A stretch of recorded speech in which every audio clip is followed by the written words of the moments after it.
Welcome back, I'm Tedward, and welcome to the electric pickup truck that I've been living with for the last few days. This is the 2026 GMC Sierra EV AT4. And the AT4 is kind of like the fancy version of a Chevy Trail Boss. So we've got nicer interior features, it's a little classier looking, and the interior layout with the screen is also GMC format vertical versus Chevy format horizontal.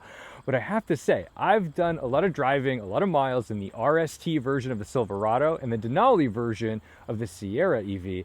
And my biggest complaint about this big, heavy truck has been its ride quality because of the 24-inch wheels with the skinny little tires. But I think this AT4 has solved that problem for the most part because now it's off-roadified. So you get a 35-inch tire, but you're only on an 18-inch wheel. And this makes it so much more compliant and reasonable over the bumps. Now, the market for EV trucks is in a really strange place right now because when Ford's Lightning came out, everybody was scrambling to get their hands on the EV pickup. This was miraculous. Prices were high. They had ADM. They were hard to get. If you weren't on a wait list, boy, you were not getting one. Then people started getting soft on them. Then Cybertruck jumped the shark. These come out, but they're heavy. And Chevy and GM's overall perception of EV trucks was that they needed to make range anxiety not a thing.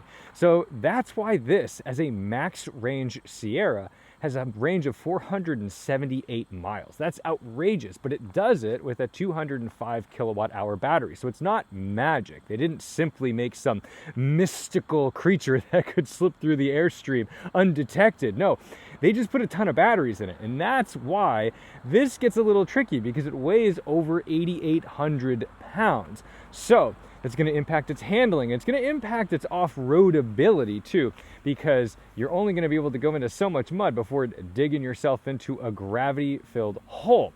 The other thing is, you're going to have some friends with some pretty serious equipment, because if you're going to pull out an 8,800-pound truck out of a mud bog, well, I don't know, man, that's not a light Jeep. So those are all of just kind of the precursors to what this thing is, but I do enjoy living with it despite all of those like mild downfalls. I feel like the AT4 is now the one to have.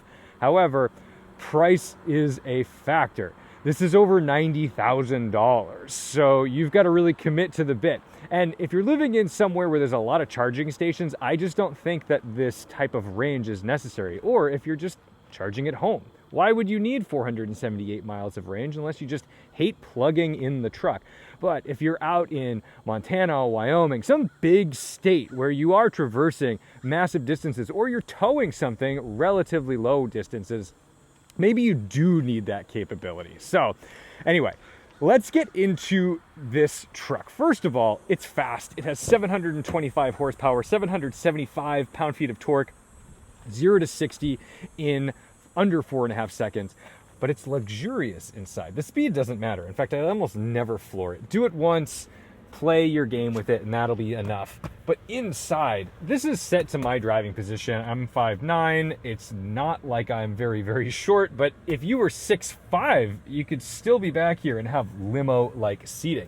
Pardon this, I went out for a hike. We're at Mount Wachusett right now. I decided to go for the lower level hike instead of going up to Monadnock. Up front, I'll start this in a minute, we'll get the whole view of the screen, but very simplistic. I've got it running right now, so the AC is going, it's very comfortable. That's something that I like doing in an EV. You're able to do that kind of shamelessly without feeling like you're just burning fuel. And this has such a big battery that honestly, running the AC for a little bit, not gonna be a big detriment to your range. And you get a ton of light in the cabin from this. Unfortunately though, you can't change this. This is just what it is. There's no screen. It doesn't have some fancy button that makes it dim or light or anything like that. But back here, some cup holders, nothing too fancy other than the fact that you get 3-stage heated seats for the outboards, and you get 2 USB-C chargers down there, plus this little guy in case you need to plug in your laptop or something. That's great. Makes it nice to work in if you are on the job site. Now, the truck bed, we're going to come back in here in a second, but the truck bed's great because it's a pretty reasonable size, and if you don't want to deal with stepping up into that, you've got your step here, can pull here. And this one comes with the optional hard tonneau cover, which I really like this actually. This is nice because I did a long trip with my buddy Chris Amos, the Topher, out to Wyoming from Michigan. He's got a soft bed cover on his Ranger Raptor and it just Velcros down. But once in a while that Velcro at 80, 85 miles an hour, we were out in some big roads, would just start flapping. It was very annoying. This is not gonna flap, and it also feels more solid and safe in terms of theft. No one's gonna steal that. I went out and I was cycling with this the other day. I put my bike in here, you know, just laid it down on top of a packing blanket, and it worked phenomenally well. It fit right in. But if I had longer stuff, you can see there's a 60-40 split with those rear seats. You can actually push those seats down and continue the cargo space into the cabin. And you know how much footroom I had, so there's a ton of room. Then you can even take out this rear glass if you'd like, and that's when you just open the whole truck up, and that's fantastic. Because it's an electric truck, you're able to utilize the power. So you've got 240 and then a bunch of 120s. So this is actually like a reasonable job site truck if you were to use it as such, or maybe you're just building something in the woods on your property and you just don't want to lug generators and all that stuff. This could come in handy just for a quickie workstation. I've always found this to be a little cumbersome to put up. Ugh. But such is life. And because there's no engine up front, you get a frunk. And the frunk is actually pretty decent. And what I like about this is, again, you get the ability to tuck things away without being visible. And I feel like that's really Fort Knox. This feels like a safe up here. So it's not the biggest space, but if you've got some expensive things or you just wanted to put some bags up there you didn't want floating around in the back, in the bed, or in the vehicle, that's gonna do the job just fine. And then you got to press once and then hold for the second press to get that to come back down. Ooh, yeah. Okay, let's jump in. So, as you can see, 44% on this battery, and I still have 219 miles of range. I've already done 237 miles. Oh, there's Doughboys. That's my favorite podcast. Other than my podcast, you should be listening to the Respect the Drive podcast on Spotify, Apple, wherever you get your podcasts. It's on YouTube as well if you go to Respect the Drive podcast channel. We do have Super Cruise in the vehicle, but one of the things that's nice and kind of unexpected is just how nice and cozy and low in the vehicle you get. But it's wide. This is big. This is a really big thing, and it's kind of like being in a Hummer back in the day. But here's another thing that it can do. It has a fantastic turning radius because it's got quad steer, it's got rear steer, and the rear steer in this is, I believe, 8 degrees, whereas in the Hummer EV, which I was also on the launch of that, and sitting back here is my Hummer EV mug. Yeah, see, if you think I'm getting paid, that's about the equivalent of what I'm being paid, so I got a mug. But the Hummer EV has a 10-degree rear steer.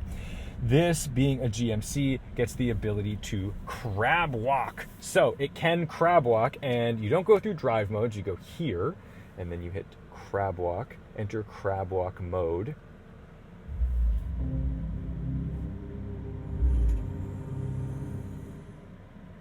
Oh, yes. Okay, and then now they're turning in phase. So we're gliding across.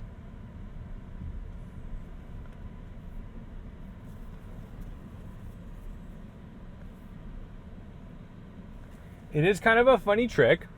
I don't know that I've ever really experienced a situation in which I needed it. And even on launch events, we've done it as a gimmick, but we've never done it as something that I actually thought, oh, if I didn't have crab walk mode, I wouldn't have been able to make it out of that environment. And yeah, that's it. I mean, it's neat and I like it, but you know, I don't know when I would necessarily need it unless I was in some really tight spot. Speaking of tight spots, let's talk about these cameras, baby. Oh my goodness, GM understands visibility. They've got these big honking trucks. Sometimes they're a little cumbersome, but they put cameras all over the things, and it makes it so easy to just kind of figure out what's going on next to your wheels, what's going on with your trailer, the front, the back, all of the things. And it just makes life so much easier and safer. The other day, I had my bike in the bed, and I was like, hey, wait a minute, is the bed open?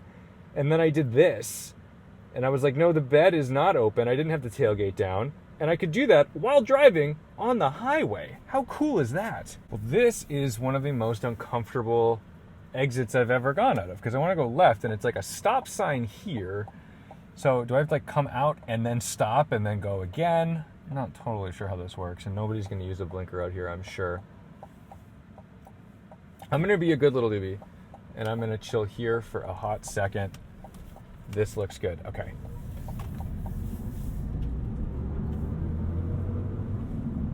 And that's all the juice. So yes, the number is big, 725 horsepower, something like that. Well, it's 8,800 pounds. So you need to reframe your vision of what that power means based on a power to weight ratio of something you've probably not dealt with.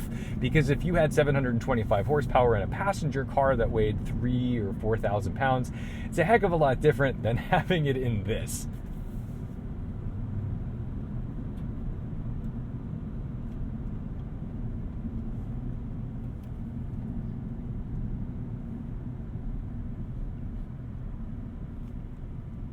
Hey, WPI! That's where I went to school. I used to run on their cycling team. Man, that's cool. We're gonna let this bike go. Okay, he's coming this way, so we are gonna go.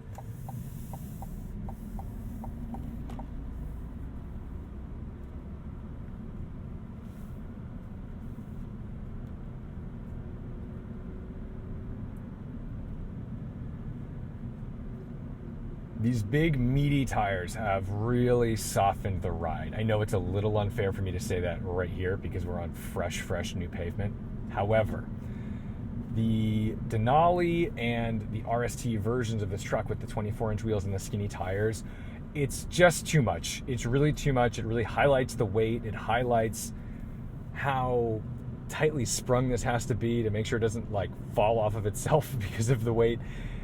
These tires have solved it. This is the luxury truck. So if you are looking for one of these and you're trying to figure out like, how do I get the nicest ride? I think this is where we're at. I think this is the move. I don't think I would buy anything with the 24-inch wheel. That being said, I find myself driving this like it's a Cadillac. I do not feel any urge to drive aggressively. It doesn't egg me on. Because of its weight, it's not a real track star. So there are limitations to what this can do in a corner. You're gonna be squealing tires. See, listen, we'll get into this a little bit heavy. Just gonna squeal. Like, you know, that's not that hardcore of a corner. I wasn't going that aggressive, but that's the kind of thing you're gonna get out of this truck, no matter what tires on it, whether you've got these all-terrains or some fancy thing on the 24s. Weight is weight, and you can only mask it so much. So it's a patient vehicle. Got these massive mirrors to help me with my view. It also has some blind spot monitoring. Of course, that mirror is a little tricky though. I will admit, sometimes I really don't know what's going on that side of the truck. And I will check over my shoulder like multiple times when I'm getting back over to the right, just because I've never almost touched anybody. I'm not near them, but that blind spot monitoring will be off. I'm totally clear, but I just didn't even know there was a car back there. And that scares me just a touch. So be very cautious about your mirror setup and how you're operating this when you are using it as such. Out here on the highway, this is where it really shines in some ways, because if you can hang on to reasonable speed, 65 to 70, apply light steering force, okay. We're not on Super Cruise. It's not doing the thing. So it's lane keep assisting, but it's not quite Super Cruise yet, which I don't know why. This should be mapped.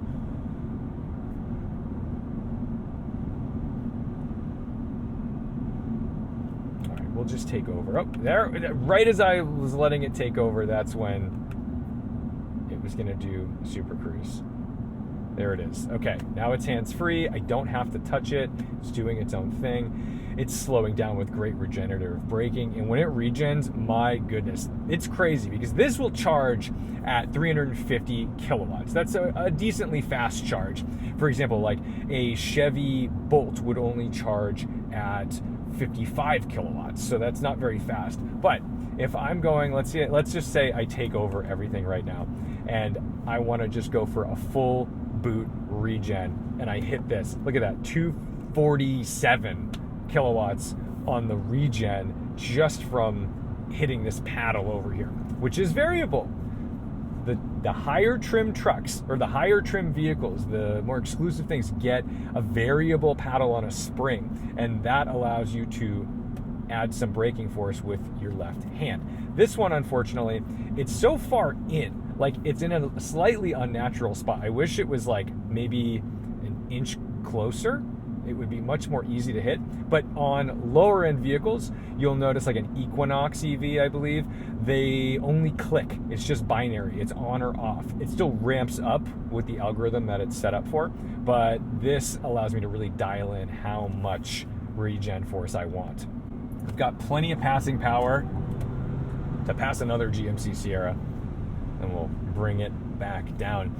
But the thing is, it just doesn't handle as sporty as it goes, because it just can't. There's only so much you can do. So you do need to be like aware of what the capabilities of this is going to be from a grip perspective. Currently super cruising, I'd like to make a pass, but this one seemingly doesn't have the ability to do that. I have to do it myself, and I don't always know which vehicles can make passes, which can't. I thought all GMC Super Cruises could make passes like that. There's another, that's the Jump the Shark truck, which I feel like maybe it's turned a lot of people off to pickup trucks in the electric world. And Ram, for example, has pulled out completely.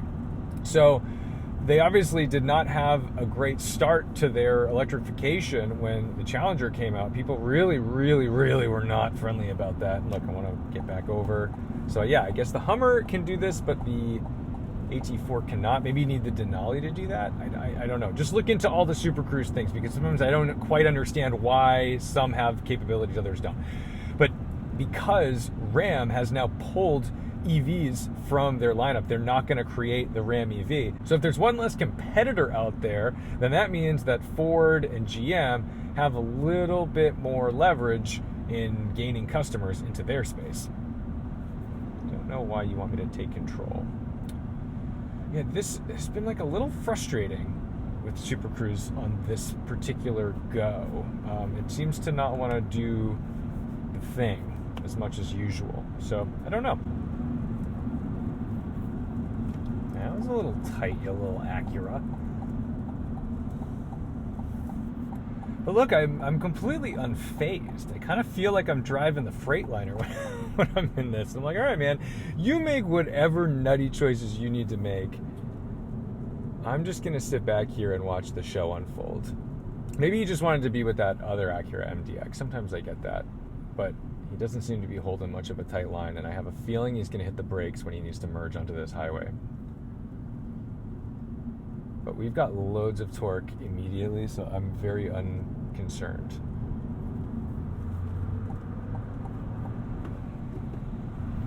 Very interesting.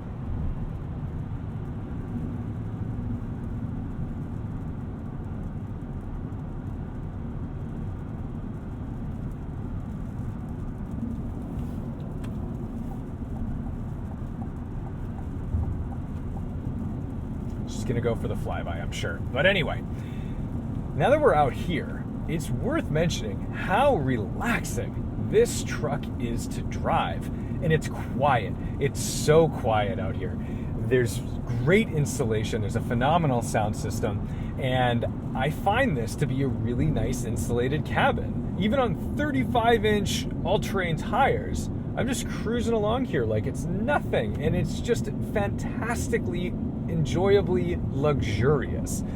That needs to be said, because they deserve credit for what they've done, especially in an EV, because sometimes EVs, if they don't have great build quality, you just end up hearing all of the nitty-gritty nightmares of every squeak and rattle. Let's see.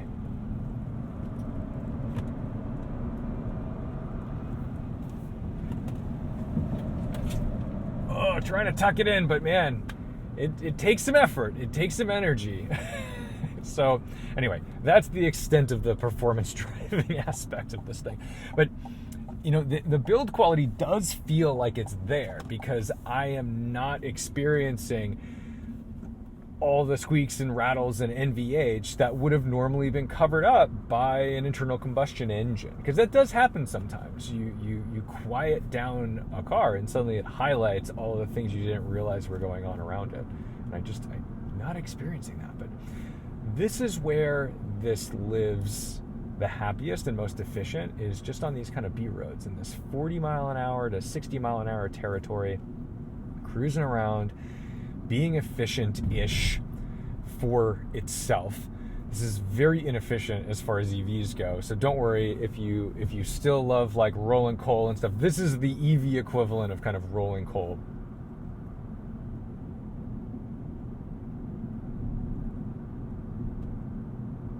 Oh, and if you've got a glimpse of the bruise on my arm, I had a blood draw, and they did a bad job, and they kind of bruised my arm a little bit. Forgot to put my little cover on that. So don't worry, all is well. Health is good. But yeah, man, I don't like needles. And then they went in a couple times, and ooh, grisly. I really enjoy kind of hypermiling the vehicle and trying to get the most out of the battery and using as little as possible when it comes to juice.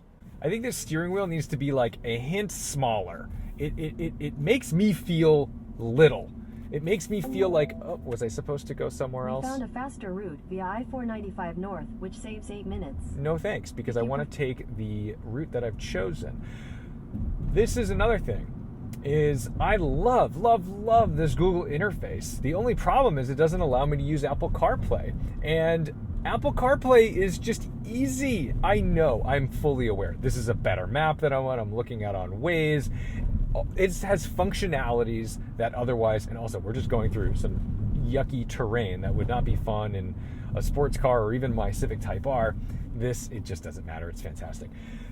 I understand this has capabilities that Apple CarPlay doesn't. It can do some beautiful things, and it can be more integrated and work better, and the voice activation works really well. The problem is just that I want to idiot-proof this. I want to plug in my phone. I want to do voice to text with my phone. I want to have it read me the text back. I just want that ability, and I do feel like I've missed out on that a little bit, and it is a little bit frustrating because I find it encourages me at a red light to check my phone, and I shouldn't do that.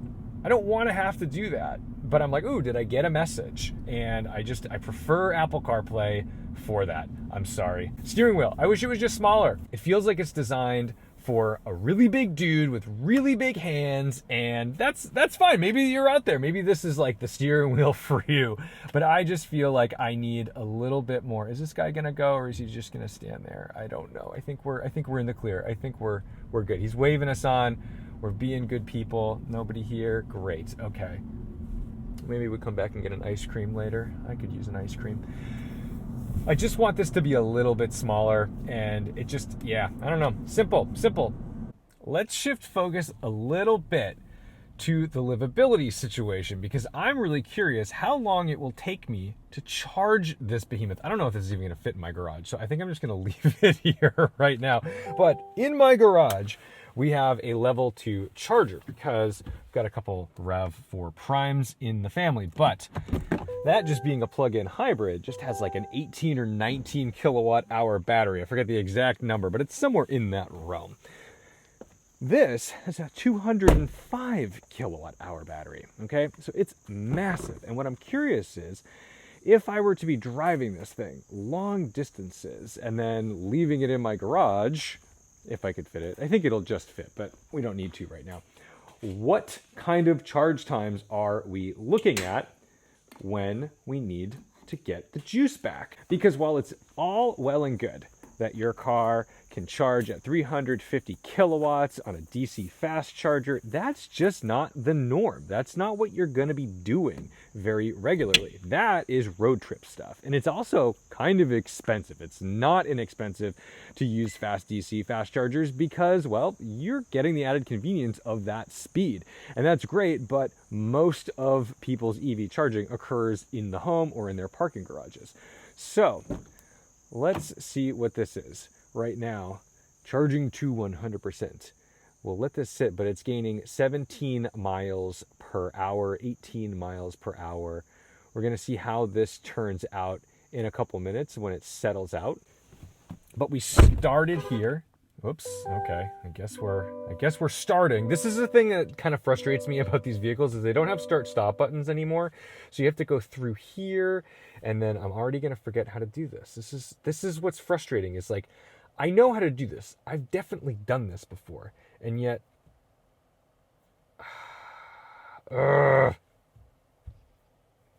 vehicle off, vehicle off, vehicle status. I don't know, man. Off. Vehicle off. There it is. But that's, to me, having a key or a button here is just better. It's better. I want automakers to ask themselves a question. Whenever they do something, I just want them to ask, is it better? Is it better? Is it better? That's all that matters. I just want to know, is it better?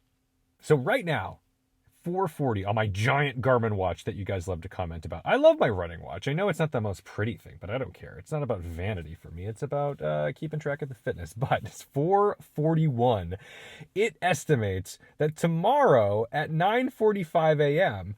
is when this is going to be done charging. So that's a long time. That's a lot of juice to fill, you know? I mean, and I know you don't likely need all of that. And if you want to go ahead and do some crazy level 3 charger at your home, I don't really know anyone who does that, but like maybe you do.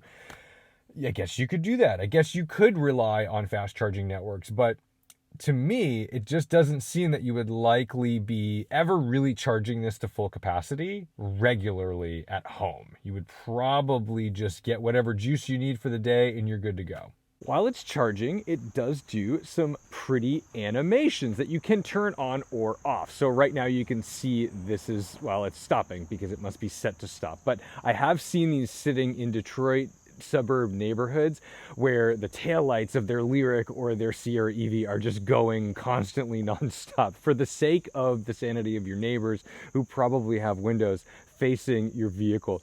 It's a nice thing to do to turn that off. But this one right now, I believe the front is still going slightly. Yeah, see, we get the little animation with just these guys, and that's fine. I think that's an appropriate thing to do. The crazy animations where it's really building up and bright, it just seems a little too much for the neighborhood, and maybe we don't need to blast that information to everybody that we're charging our vehicles. There it is. Okay, it's still going. As it turns out, it does fit in the garage, just barely. The front of the vehicle is pressed pretty tightly up against that toolbox, and the dangly thing up there is, well, awfully close to that shark fin antenna. So here's my final thoughts on this AT4. I think the 2-inch lift with the smaller wheels, the bigger tires with the sidewall, this is the luxury version. I know it's the off-road version, but it just makes more sense. The ride quality is improved. It's more relaxed. I'm not skipping over bumps mid-corner. This is a very usable truck, albeit very large and heavy, unnecessarily so. So if you don't need this kind of range, if you are somebody who can manage your charging and you don't need to do 478 miles in a shot, well, maybe you can find something a little smaller with less battery that's not going to maybe have signs on parking garages that seemingly exclude you from them, because there are weight limits in parking garages, and this may be excluded from somewhere where you park regularly. Just like Hummer EV, the 4-wheel steer is incredible, and it makes this large truck much more maneuverable, but I wanted to end it here at the garage to show you the scale, the size, because if you don't have a deep enough garage, if you don't have a big enough space, this just may not literally fit into your life. So thank you so much for watching, liking, commenting, and subscribing. Don't forget to respect the drive, and I'll see you in the next one.